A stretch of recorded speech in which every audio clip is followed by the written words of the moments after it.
Hello, everyone, and welcome to In 15 with Rinchin, a show where top experts share their most practical advice in 15 minutes. My name is Rinchin, and I'm going to be your host. Today, I have the pleasure of hosting Sangeetha Pan. Sangeetha works as a manager of project management at Cortex. She comes with an impressive 15 years of project and program management experience. She's a proactive advocate for agile practices, having spearheaded process improvements throughout her career. Armed with a professional agile leadership designation, Sangeeta not only manages and coaches her team, but also empowers them consistently to deliver and grow. Sangeeta also happens to be my manager at my current organization, and I'm very, very happy to have this conversation around how do you manage your high performance team within any organization. So, without further ado, let's begin.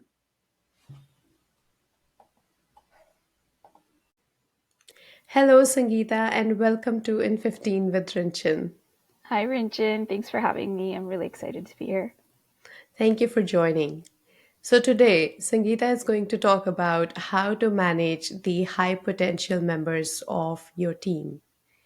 And I think this is a very important topic because we often talk about managing performance improvement plans for team members who are not doing very well or just managing people in general.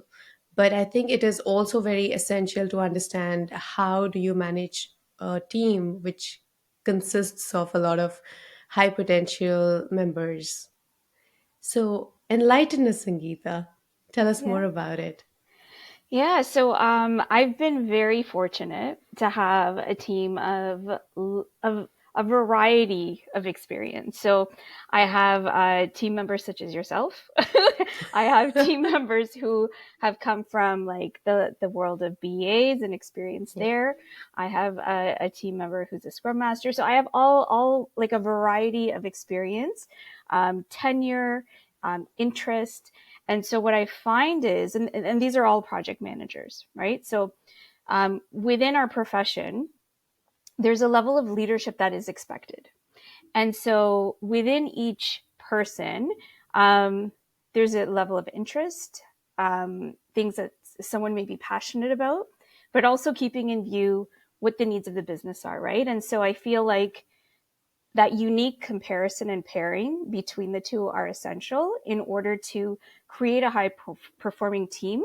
And that is made up of individuals, right? So, how do we leverage their strengths, their interests, um, and make sure that they're making an impact within the organization? So, I feel really passionate about this topic.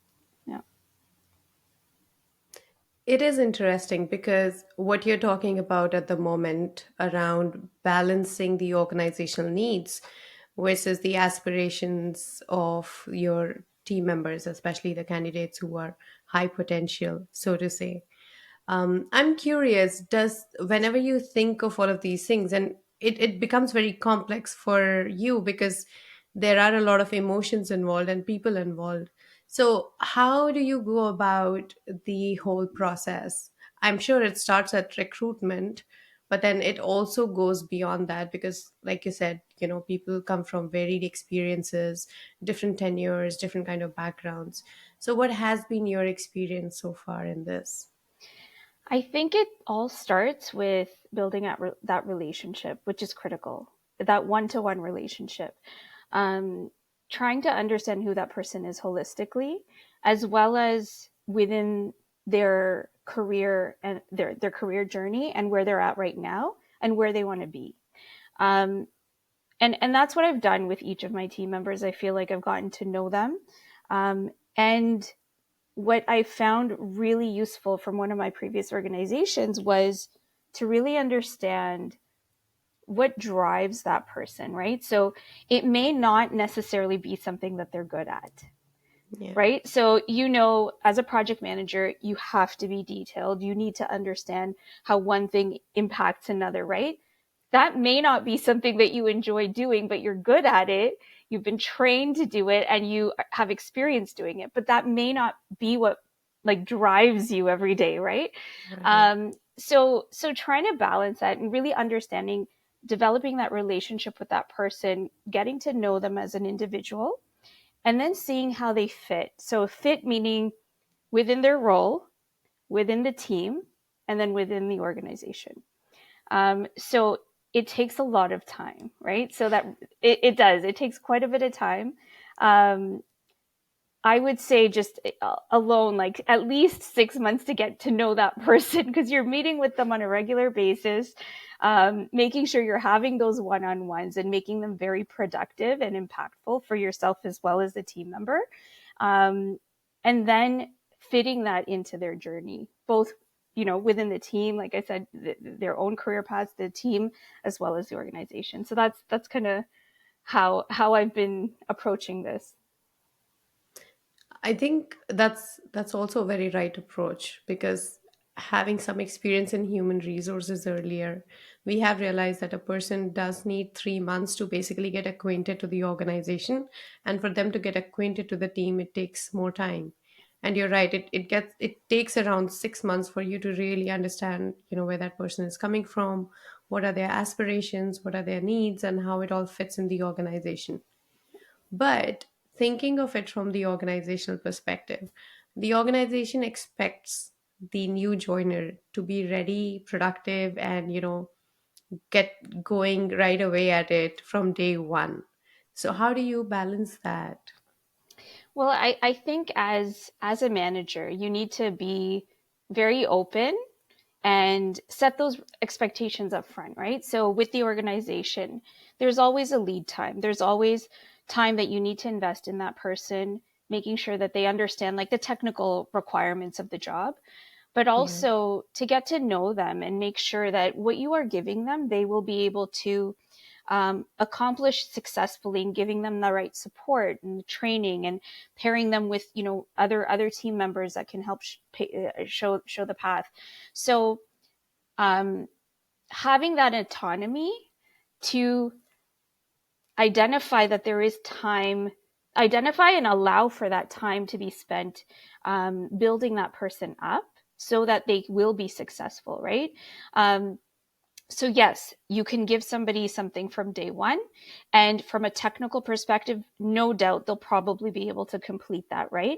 But it's all of the additional above and beyond type of things that, you notice that this person, it really enjoys agile coaching, for example, right? But they've been hired as a project manager. Well, what can you do? What kind of opportunities can you do or can you give them where they can show that strength and prove their value, right? Like in that area. And then I feel like, at least within our organization, um, we've had that acceptance and that realization like this skill is very important for us. And so it uncovers very naturally, or it has, at least in my experience. Yeah, that's a very good point. And one thing that you touched upon when you were talking about it was that sometimes we are very competent or very good at certain things because we do have an experience which we may not necessarily enjoy doing, Mhm. right? What has been your experience in that area? Has any of your team members here or previously come to you saying that, oh, this is great, but I don't want to do this. I want to try something else. And considering the expectations from the role at that time, or even, what is required from the organization, how do you manage those kinds of conversations? I think, well, in the past, what I've done is I have, of course, you listen, right? You need to make sure that you understand where the person is coming from because it may be deeper than that. It may be deeper than just what's on the surface. Like, I don't really like to do this type of thing. If you think about the basics, like when you're recruiting, there is a job description. The person who is applying for that role knows exactly what is going to be expected of them. So that in itself is a basic expectation up front, right? As the person has been there for a long time or have exceeded the probationary period or been there for years, then there's a little bit more flexibility in what we can do in terms of the career development or growth, right? So the moment that a team member comes to me, I try to do an assessment. Okay, where is this coming from? What about this area do you not like, right? What can we do to help support you? Is it that it's a bandwidth issue? Is it really an interest issue? Is it what can we do to make it more exciting for you, right? Mm. um, would it help you if you would have the opportunity to train somebody else, right? Giving them that leadership opportunity to grow in a different way, but also allowing them to take ownership and continue to take ownership of that skill or that deliverable. Um, I try to find those types of opportunities that don't deviate completely from what is required. In some cases, though, as a manager, you do need to say, listen, at this point in time, this is what we need. But I absolutely keep this, like in the back of my mind so that when an opportunity comes up to explore other avenues, we'll definitely look at that, right? And so it's a fine balance in the end. Indeed, a fine balance and very complicated to implement, as easy as it may sound or you make it sound. It is very complicated for sure. Another thing that I wanted to ask you was, as a manager of leaders, as you call yourself, and we take that as a compliment, what is, what drives you or what gives you that, happiness whenever something happens in the team, or, you feel like that's a success quotient for you as a manager of leaders? I love seeing my team establish themselves and be successful in something that they've driven on their own. Like that drives me. Um, this year, I've spent a lot of time trying to understand the dynamics within my team as we settled several things that we needed to do. And I am so excited about next year and everything that we're going to do as a team. But also, I feel like I've paired up their interests, their strengths with the needs of the business. Like I feel like that's where we've come. So like really what drives me is seeing my team happy, making sure, and I will ask my team, are you happy? Are you still feeling good about what you're doing? Because that matters to me. It matters to me when if someone is unhappy, I want to understand that. I want to make sure that we work together to kind of turn that around, right? But at the same time, what drives me is that happiness factor. Like, are you feeling good about coming to work every day? And if you're not, let's fix that right away. Like that's what drives me. It's the happiness, the success that I see within my team, and their accomplishments within the organization. That's such a beautiful answer. Thank you so much. And I can vouch for that. You do keep asking us if we're happy or not. So that's good. And in different ways, not just a straight yes or no. So thank you for that. And I You're think welcome. a lot of managers, while it again, it sounds very simple, but it isn't, because in my experience, I've worked with a lot of managers who on the face of it try to do that but are not able to do that, um, who sometimes don't even care about where your personal goals or aspirations are going.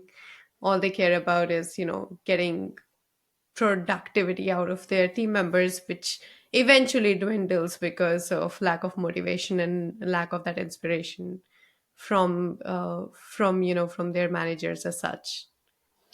That's really interesting because everything I've said has been very much focused around kind of like making sure that team member is happy. But the reason for that is because when somebody is happy, they are more productive and they are right. They are more impactful within their role and contributing towards the greater, objectives of the organization. So, um, that's why when somebody's not happy, it is super important to turn it around, right? So yeah, it's complementary to our greater, cause for sure. I agree. So, if you were to leave the audience with three key takeaways based on your experience managing high potential, what would those three things be? So The three things are: identify what your people are passionate about, identify what they are really good at, and then pair that with what the business needs. And so if you can do those three things successfully over time, I feel like you will have a very high functioning and motivated team. It sounds like an organizational ikigai, and I think this is a great takeaway for all the managers out there. Um, Last thing that I wanted to ask you was, in your experience previously, when you have been managed by someone, what were what were certain things that made you realize the importance of managing the team in the way that you are now? So, one of my previous organizations brought to light the importance of the passion factor, right? So, performance management included that. And that's where Mm. I've learned this. And I think it has been successful. I've been able to utilize that thinking here. Um, and in the past, that has been asked of me, like, what do I like to do and what do I want to do? Um, I've been so fortunate with really good leaders throughout my career who have given me that autonomy to make decisions within my team, even without a team and being managed, like given me the liberties to identify what I like to do. Um, within my own area of authority and whatnot. And it's about space. Like, give someone that time to understand what they want to do, how they want to do it, um, and allow them to flourish within that role. And so that's what was given to me, and I want to kind of pay it forward with my team as well. Wow. You're honoring that legacy that has been shared with you and in the best way possible. And here's to all the great managers out there who are trying their best to help their teams realize their potential and at the same time create value for their organizations. This has been a great chat. Thank you so much, Sangeeta, for your time and for joining in 15 with Rinchin. I'm honored.